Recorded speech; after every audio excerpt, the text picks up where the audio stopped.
Hello students, question number 10 from JEE Main 2023, 11th April, shift 1. The question is, let S is equal to, ये कुछ given है कि M is a matrix है, Aij जिसमें elements हैं और Aij हमको सिलेक्ट करना है फ्रॉम 0, 1, 2, इन तीन एलिमेंट से सिर्फ सिलेक्ट करना है Aij, यानी कि इस मैट्रिक्स में एलिमेंट्स हमको इन तीन एलिमेंट से सिलेक्ट करना है, जहाँ पर आई जे का वैल्यू 1 से लेकर 2 तक होगा, मतलब कि बेसिकली ये 2x2 मैट्रिक्स होगी। इसका मतलब ये हुआ बी ए सैम्पल स्पेस, यानी कि ये पूरा सैम्पल स्पेस है जिसमें सारे एलिमेंट्स आ रहे हैं। तो सबसे पहले सैम्पल स्पेस में नंबर ऑफ एलिमेंट्स की बात करें अगर, तो number of elements in sample space is equal to हो जाएगा, तीन चॉइसेस हैं और 2x2 मैट्रिक्स बनानी है मुझे। तो मैं एम मैट्रिक्स को ऐसे लिख लेता हूँ कि एम इज इक्वल टू होगा ए बी सी डी। तो number of elements in S set जो है वो होगा, किसी भी प्लेस पर हम तीन चॉइसेस होगी हर एक प्लेस पर हमारे पास। तो 3 इंटू 3 इंटू 3 इंटू 3 4 बार हो जाएगा, तो 3 टू द पावर 4 यानी कि टोटल 81 मैट्रिसेस होगी एस सैम्पल स्पेस में। उसके बाद उसने इवेंट ए डिफाइन किया है कि आपको मैट्रिसेस चूज़ करना है सैम्पल स्पेस से such that M is invertible, और एम इन्वर्टिबल तब होती है जब उनके डिटर्मिनेंट का वैल्यू नॉट इक्वल टू 0 होता है। तो हम उल्टे केसेस काउंट कर लेंगे कि कब ये जो मैट्रिक्स है इन्वर्टिबल नहीं होगी, यानी कि हम determinant of M equal to 0 करके केसेस काउंट कर लेते हैं कि किन केसेस में डिटर्मिनेंट का वैल्यू 0 हो रहा है। वो केसेस हम टोटल में से माइनस करके वो मैट्रिसेस पता कर लेंगे जिनमें कि जो मैट्रिसेस जितनी number of matrices basically invertible होगी। तो अगर इसका डिटर्मिनेंट निकालूंगा तो आएगा ए डी माइनस आएगा बी सी, और अगर मैं चाहता हूँ कि इसकी वैल्यू 0 हो तो यानी कि a d is equal to होना चाहिए बी सी। अब यहाँ पर जो वैल्यू पॉसिबल है वो या तो 0 पॉसिबल है, या 1 पॉसिबल है, या 2 पॉसिबल है, या 4 मल्टीप्लिकेशन पॉसिबल हो सकता है ए इंटू डी का। तो मैं सबसे पहले केस वन की बात करें तो अगर a d equal to b c equal to 0 होगा तो कितने केसेस इस के करस्पॉन्डिंग आएंगे ये निकाल लेते हैं।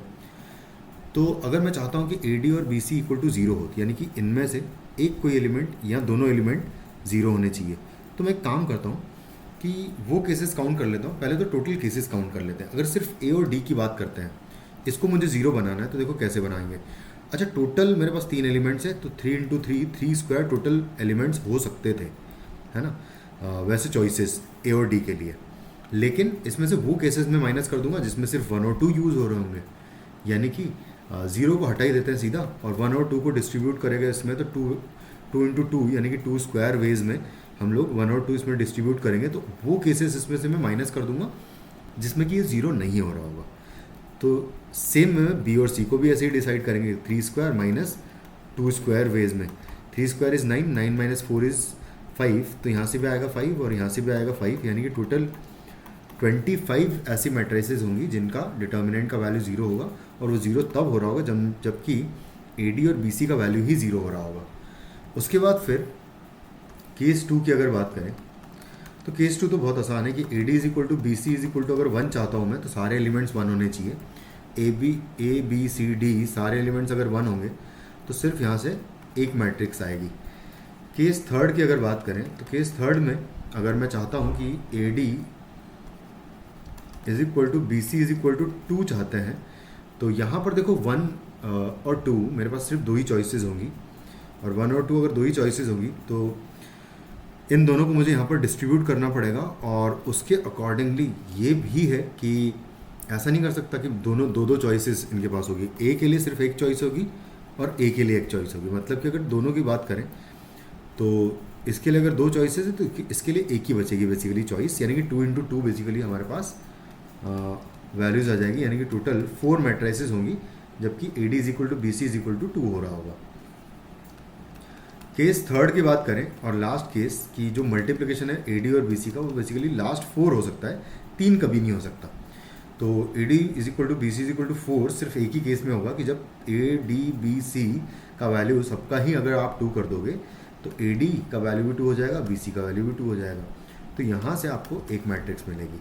तो अगर इन सारी मैट्रिसेस को काउंट करें तो यहाँ से 25 आ रहा है इसमें, तो 25 प्लस 1 प्लस आ रहा है 4 और प्लस आ रहा है 1, तो इसको काउंट करेंगे तो ये 31 हो जाएगा बेसिकली। तो 31 आ रहा है। अब मैं number of elements in set ए की बात करूँ यहाँ पर इसके करस्पॉन्डिंग, तो वो हो जाएगा टोटल माइनस 31, यानी कि 81 माइनस 31 यानी कि हो जाएगा ये 50 टोटल ऐसी मैट्रिसेस होगी जो कि इन्वर्टिबल मैट्रिसेस होगी। तो प्रोबेबिलिटी ऑफ इवेंट ए हो जाएगा 50 अपॉन टोटल यानी कि 81। तो ये हो जाएगा हमारा आंसर इस क्वेश्चन का, which is in option 1। Thank you.